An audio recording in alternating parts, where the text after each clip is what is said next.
এই বৃদ্ধ তাকায়া দেখি চোখের পানি ফেলায়া ফেলায়া কান্দি, সঙ্গে সঙ্গে তারা থেকে সঙ্গে সঙ্গে মাটিতে ভরে গেল। এরপরেও নিয়তটা ছাড়ে নাই, একই রাখাতে আবার দাঁড়াইয়া যায়, আবার দাঁড়াইয়া চোখের পানি ফেলায়া ফেলায়া কান্না করে। কারণ তার তিলাওয়াতে এত মজা, দুনিয়াতে কোনো বান্দাই এই তিলাওয়াত শুনে নিজেরে ধরে রাখতে পারবে না।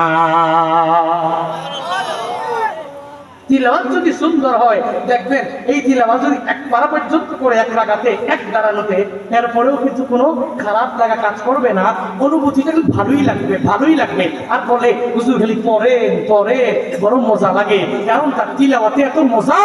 এই মজা কেমনে হয়েছে উনি নিজেই কয়, আমার মায়ের দোয়ার বদৌলতে হয়েছে।